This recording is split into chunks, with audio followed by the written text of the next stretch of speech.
नमस्कार। ये वीडियो हमारा कक्षा 10 के लिए है। कक्षा 10 में हम लोग तुलसीदास पाठ को पढ़ रहे हैं, जिसमें परशुराम और लक्ष्मण का संवाद चल रहा है।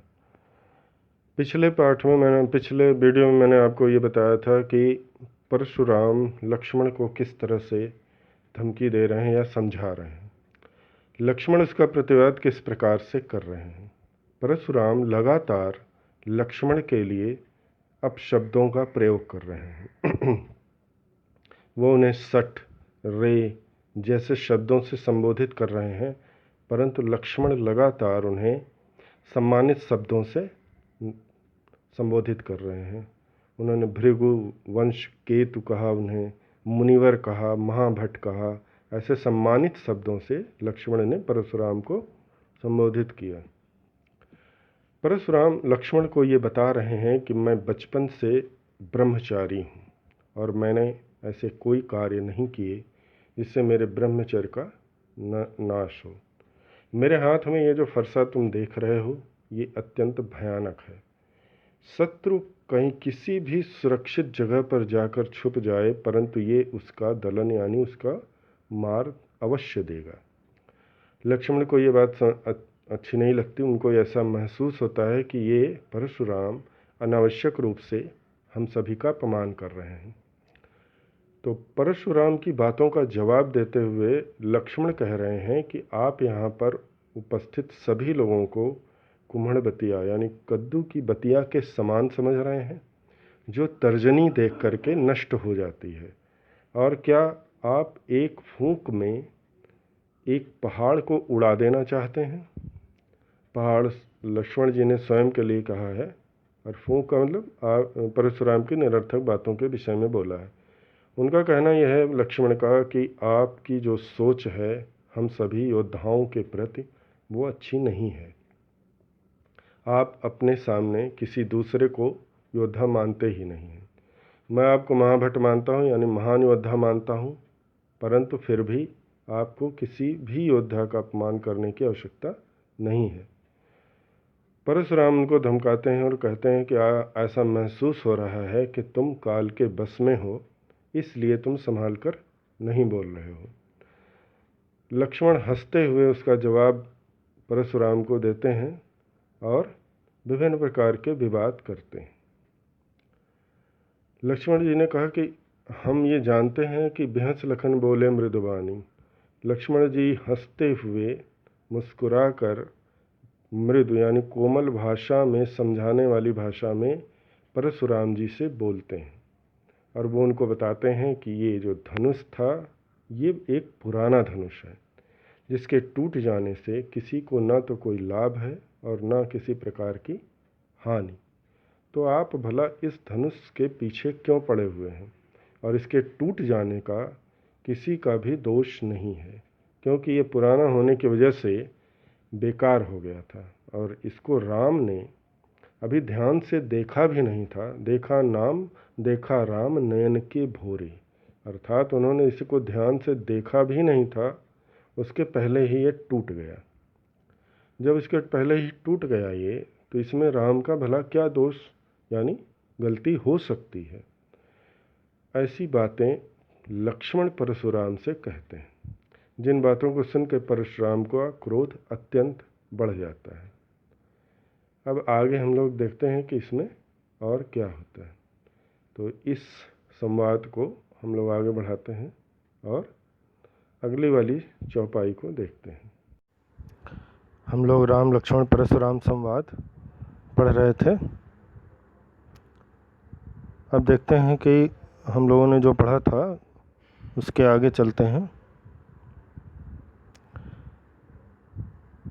परशुराम जी लक्ष्मण को धमकी दे रहे हैं, एक तरह से कह लें धमकाने के उद्देश्य से समझा भी रहे हैं, और उन्हें ये बताना चाहते हैं कि तुम मुझे साधारण व्यक्ति या तपस्वी ना समझो, और तुम अपने कर्मों से अपने माता पिता को सोच में मत डालो, अर्थात मैं तुम्हारा वध कर दूंगा तो तुम्हारे माता पिता की चिंता बढ़ जाएगी, ऐसा वे कह रहे हैं। आगे देखिए, उनकी बातों को सुन करके लक्ष्मण बिहसी मतलब हंसते हुए मृदवाणी में बोले कि मैं आप अहो मुनि सुमहाभटमानी, मैं आपको महान योद्धा समझता हूँ, परंतु पुनि पुनि बार बार आप मुझे फरसा क्यों दिखा रहे हैं? क्या आप एक फूंक में यानी एक साधारण सी फूंक में मुझ जैसे विशाल पहाड़ को उड़ा देना चाहते हैं? क्या आप कद्दू की बतिया के समान यानी छोटे फल के समान मुझे यहाँ उपस्थित लोगों को कमज़ोर समझते हैं? जो जे तर्जनी देख ही मर जाए, जो आपकी तर्जनी इस उंगली को देख करके, एक तर्जनी उंगली को देख करके नष्ट हो जाएगा या मर जाएगा। अब आगे देखते हैं। देख ही कुठारु सरासर बाना, मैं कछु कहा सहित अभिमाना। लक्ष्मण जी परशुराम से कह रहे हैं कि देख मतलब देख कर, कुठार मतलब फरसा, सरासर मतलब धनुष, बाना मतलब बाण।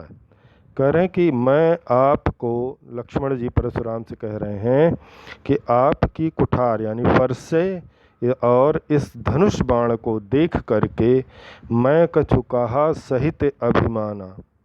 मैं मतलब मैंने, कछु मतलब कुछ भी, जो कुछ भी, कहा मतलब कहा, सहित मतलब युक्त, जुड़ा हुआ, अभिमाना मतलब गर्व से, घमंड से कर मैंने आपके इस धनुष बाण फरसे जो आप लेकर घूम रहे हैं, इनको देख करके मैंने जो कुछ भी कहा वो सभी कुछ अभिमान के साथ कहा है।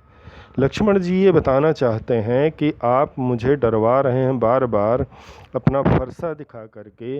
आप ये कहना चाहते हैं या ये करना चाहते हैं कि साधारण तरीके से मुझे आप नष्ट कर देंगे या मार देंगे, परंतु मैंने जितनी भी बातें आपसे कही हैं वो सब मैंने अनजाने में नहीं कही हैं, बल्कि मैं ये जान रहा हूँ, समझ रहा हूँ कि आप कितने तेजस्वी महाभट यानी कौन कितने महान योद्धा हैं। इन सब विषयों की जानकारी मुझे है जो आपके विषय में मुझे होनी चाहिए, और ये जितनी भी बातें मैंने कही अनजाने में नहीं कही हैं। मैं सब कुछ जान समझ कर और गर्व से कह रहा हूँ, यानी मैं अपने विषय में जो कह रहा हूँ वो भी सत्य कह रहा हूँ कि मैं, लक्ष्मण जी ने अपने आप को पहाड़ शब्द कहा, मैं कोई साधारण नहीं हूँ जिसे आप फूंक मार के उड़ा देंगे। मैं एक पहाड़ के समान हूँ जिसे वो अप्रत्यक्ष रूप से ये बातों को कह रहे हैं। भृगुसुत समझ जनेव बिलो की। अब लक्ष्मण जी परशुराम से कह रहे हैं भृगु शुत, भृगु मतलब होता है ब्राह्मण, भृगु ऋषि के पुत्र थे, कह रहे हैं भृगु यानी ब्राह्मण पुत्र समझ, समझ मतलब समझ कर, जनेऊ, जनेऊ मतलब यज्ञोपवीत जो गले में पहनी जाती है, विलोक, विलोक मतलब देख करके। लक्ष्मण जी कह रहे हैं कि भृगुसुत, आप भृगुवंश के पुत्र हैं और आप एक ब्राह्मण हैं। आपके कंधे पर लटकने वाली इस यज्ञोपवीत यानी जनेऊ को देख करके मैंने समझ लिया था, जान लिया था कि आप एक ब्राह्मण हैं। पुराने समय में आपको मैं बता दूं कि पुराने समय में क्या होता था कि जनेऊ जो यज्ञोपवीत होता था वो हमारे क्या नाम से हिंदू धर्म में चतुवर्ण व्यवस्था थी प्राचीन समय में, जिसमें ब्राह्मण, क्षत्रिय, वैश्य और शूद्र कह करके संबोधित किया जाता था। चतुवर्ण व्यवस्था में ब्राह्मण को श्रेष्ठ माना जाता था और उनके लिए यज्ञोपवीत अति आवश्यक था। ब्राह्मण जो था कच्चे सूत की यज्ञोपवीत पहनता था। क्षत्रिय जो था वो मूंज की यानी एक दूसरे प्रकार का धागा होता था उसकी जनेऊ पहनता था, और जो वैश्य होते थे वो ऊन की जनेऊ पहनते थे, और शूद्र के लिए ये व्यवस्था नहीं थी। कह रहे हैं कि जनेऊ देख करके लक्ष्मण जी कह रहे हैं कि मैंने आपके कंधे पर इस जनेऊ को देखा, यज्ञोपवीत को देखा, तभी मैंने समझ लिया कि आप एक ब्राह्मण हैं। जो कछु कहो सहो ऋषि रोकी, कह रहे जो कछु कहूँ सहूँ ऋषि रोकी, इसलिए आप एक ब्राह्मण हैं और क्षत्रियों का कर्तव्य है ब्राह्मणों की सेवा करना और उनकी बातों को मानना। इसलिए जो कुछ भी, जो मतलब जो कुछ, कछ मतलब कुछ भी, कहूँ मतलब कहेंगे, सहूँ मतलब सहूँगा, ऋष मतलब क्रोध, रोकी मतलब रोक कर। आप जो कुछ भी मुझे कहेंगे उन सभी को मैं अपने क्रोध को रोक करके सहूँगा। लक्ष्मण जी कुल ये बताना चाहते हैं कि आप एक ब्राह्मण हैं, आपके कंधे पर लटकने वाली इस जनेऊ को देख करके मैंने पहचान लिया था। इसलिए एक ब्राह्मण पूजनीय होता है और आप पूजनीय हैं, इसलिए आप जो कुछ भी कहेंगे उसको मैं अपना क्रोध रोक करके सहूँगा, परंतु मैं आपको कुछ भी अपशब्द नहीं कहूँगा। आगे लक्ष्मण जी कह रहे हैं, सुर महिसुर हरिजन अरुगाई। सुर यानी देवता, महिसुर यानी ब्राह्मण, हरिजन, हरिजन का मतलब होता है ईश्वर का भक्त, ईश्वर भक्त। अरु मतलब और, गाय मतलब गाय। लक्ष्मण जी कह रहे हैं देवता, ब्राह्मण, ईश्वर का भक्त और गाय, ये चार चीज़ें। हमरे कुल इन पर न सुराई। हमरे कुल, हमारे मतलब हमारे, कुल का मतलब वंश, हमारे वंश में इन चारों पर सुराई, सुराई का मतलब वीरता, करें कि हमारे वंश में इन चारों के ऊपर वीरता का प्रदर्शन नहीं किया जाता। लक्ष्मण जी ये कह रहे हैं कि मैं आपकी बातों को सारे कष्ट सह करके भी आपकी बातों को सुनूंगा। उसकी वजह यह है कि आप एक ब्राह्मण पुत्र हैं और हमारे वंश में ईश्वर, ब्राह्मण, ईश्वर का भक्त और गाय, इन चारों प्राणियों पर वीरता का प्रदर्शन नहीं किया जाता। बधे पाप अपकीरत हारे, करें क्यों नहीं किया जाता?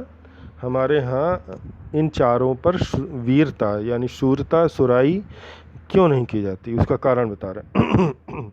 बधे मतलब बध करना, मार देना। करें अगर उनका बध कर दूं तो पाप मतलब पाप लगता है। अपकीरति हारे, अगर हम हार जाएं, हारे मतलब हार जाना, अपकीरत मतलब अपयश, अगर हम हार जाते हैं तो हमारे यश का नाश होता है, यानी हमारी कीर्ति क्या होती है, नष्ट हो जाती है। लक्ष्मण जी कह रहे हैं कि अगर देवता, ब्राह्मण, ईश्वर के भक्त और गाय को हम मारते हैं या इन पर वीरता का प्रदर्शन करते हैं तो बध तो ये हमारे लिए, हमारे कुल में नहीं होता, क्योंकि अगर इनका हम वध करते हैं तो हमें पाप लगता है और अगर इनसे हम हार जाते हैं तो हमारी कीर्ति नष्ट हो जाती है। इसलिए मरता हूँ पाप परिये तुम्हारे, मरता हूँ, यदि आप मारेंगे भी तो पा मतलब पैर, परिह मतलब पकड़ूंगा, तुम्हारे मतलब आपके, यदि आप मुझे मारेंगे भी तो भी मैं आपके चरणों को ही पकड़ूंगा। लक्ष्मण जी कह रहे हैं कि हम लोग इन चार वस्तुओं पर कभी भी अपनी वीरता का प्रदर्शन इसलिए नहीं करते क्योंकि अगर हम इनका वध करते हैं तो हमें पाप लगता है और इनसे हार जाते हैं तो अपयश प्राप्त होता है। इसलिए इन चारों प्राणियों में यदि हमें ये मारते हैं तो भी हम इनका चरण ही पकड़ते हैं, यानी इनसे माफ़ी ही मांगते हैं और इनको ही श्रेष्ठ मानते हैं। कह रहे कोटि कुलस सम बचन तुम्हारा। लक्ष्मण जी परशुराम से कह रहे हैं कोटि मतलब करोड़ों, कुलसी मतलब सम, कुलस मतलब कठोर, सम मतलब समान, वचन मतलब आपकी वाणी, आपकी बातें, तुम्हारा मतलब आपका। कह रहे हे परशुराम जी, करोड़ों वचनों, करोड़ों कठोर वचनों के समान आपके वचन हैं। व्यर्थ धरहि धनु बाण कुठारा, व्यर्थ मतलब बेकार में, धरहूँ मतलब धारण करना, धनु मतलब धनुष, बाण मतलब वाण, कुठारा मतलब फरसा। लक्ष्मण जी कह रहे हैं आपके बातें, आपके वचन ही इतने कठोर हैं, करोड़ों कठोर वचनों के समान हैं, जिसके होते हुए आपको किसी भी प्रकार के दूसरे अस्त्र शस्त्र की आवश्यकता नहीं है। आपने व्यर्थ में यानी बेकार में ही ये धनुष, फरसा सब उठा के रखा है। लक्ष्मण जी ये कहना चाहते हैं कि अगर आप जहाँ पर बोल दें वहीं पर सब नष्ट हो जाएगा, यानी लोग नष्ट हो जाएंगे। फिर आप व्यर्थ में इस धनुष बाण फरसे को लेकर क्यों घूम रहे हैं? लक्ष्मण जी परशुराम का मजाक उड़ा रहे हैं छिपे तौर पर, और ये कहना चाहते हैं कि आपके बोलने ही मात्र से लोग स्वयं नष्ट हो जाएंगे, तो भला आपको इस धनुष बाण फरसे आदि की क्या आवश्यकता है? मैं आपको बता दूं कि परशुराम स्वयं में ही एक सेना थे। परशुराम में इतनी शक्ति और ताकत थी कि वो अकेले अपने फरसे से पूरी सेना का नाश कर सकते थे, सभी को वो नष्ट कर सकते थे। उनके पास ऐसे ऐसे दिव्यास्त्र थे कि एक तरफ परशुराम खड़े हो जाएं और एक तरफ पूरी बड़ी से बड़ी सेना भी खड़ी हो जाए तो भी वो उसको नष्ट कर सकते थे। आपको मालूम होना चाहिए कि परशुराम ही एक ऐसे व्यक्ति थे जो राम के समय में भी उपस्थित थे और महाभारत के समय में भी उपस्थित थे, और उन्होंने पूरी महाभारत को अपने सामने होते देखा। और कृष्ण से भी वो तब मिले जब वो विष्णु कृष्ण का अवतार लेकर आए थे, और राम से तब मिले जब वो विष्णु राम का अवतार लेकर आए थे। कहा जाता है कि परशुराम भी विष्णु के ही अवतार थे। अब आगे देखें, जो बिलो के अनुचित कहूँ क्षमहि महा मुनि धीर। लक्ष्मण इतनी सारी बातें करने के बाद परशुराम से क्षमा मांगते हुए कहते हैं, जो बिलो की मतलब देखने में, आपकी नज़र में, करें जो आपकी नज़र में अनुचित हो, जो अनुचित मतलब जो उचित ना हो, अनुचित हो, कहूँ मतलब कहा, क्षमा मतलब क्षमा कीजिएगा। महामुनि मतलब परशुराम के लिए प्रयोग कर रहे हैं। हे महामुनि, हे मुनीश्वर, धीर मतलब धैर्य, हे महामुनि, हे मुनीश्वर, मैं आपसे प्रार्थना करता हूँ कि आप धैर्यपूर्वक मेरी बातों पर विचार करें, और यदि मैंने किसी भी प्रकार की गलत बातें कही हों तो कृपया आप मुझे क्षमा कीजिएगा। लक्ष्मण जी उपरोक्त यानी ऊपर कही गई बातों को सब कुछ कहने के बाद परशुराम से क्षमा मांगते हुए कहते हैं कि यदि हमने किसी भी प्रकार की आपके सम्मान में अवहेलना की हो तो आप कृपया मुझे क्षमा कीजिएगा।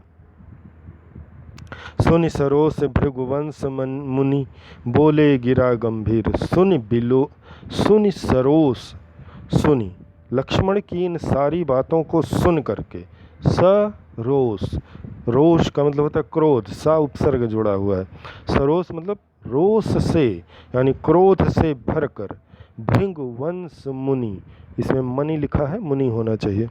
कह रहे हैं कि लक्ष्मण की बातों को सुन करके परशुराम जी क्रोध में भरकर बोले, परंतु गंभीरता को धारण करके, गिरा मतलब धारण करके, गंभीर मतलब गंभीरता, धैर्य। परशुराम जी लक्ष्मण की उपरोक्त बातों को सुनते हैं और सुन करके अत्यंत क्रोधित होते हैं, परंतु फिर भी अपने क्रोध पर नियंत्रण रखते हुए, कंट्रोल रखते हुए गंभीरता पूर्वक बोलते हैं। अब क्या बोलते हैं अगली चौपाई में है। पूरी चौपाई में ये कहा गया है कि लक्ष्मण जो है परशुराम की बातों का जवाब दे रहे हैं और उन्हें ये बताना चाहते हैं कि हम भी आपका वध कर सकते हैं, परंतु हमारे वंश में सुर महिषर हरिजन अरुगाई, हमरे कुल इन पर न सुराई का नियम लागू होता है, इसलिए हम आपका वध नहीं कर रहे हैं। हम आपके ऊपर अब शब्द नहीं डाल रहे हैं, ना ही हम आपको नीचा दिखाना चाहते हैं, परंतु आप मुझे किसी भी प्रकार से कमज़ोर ना समझें और ना ही किसी प्रकार की इस भुलावे में रहें कि आप कुछ भी कर सकते हैं। लक्ष्मण जी बाद में कहते हैं कि मैं आपसे क्षमा चाहता हूँ, अगर मैंने किसी भी प्रकार का अनुचित शब्द वाक्य कहे हों तो उसके लिए आप धैर्यपूर्वक मुझे क्षमा कीजिएगा। और ऐसा कह करके लक्ष्मण जी चुप हो जाते हैं। इसका जवाब परशुराम क्या देते हैं अब हम लोग अगले वीडियो में देखेंगे।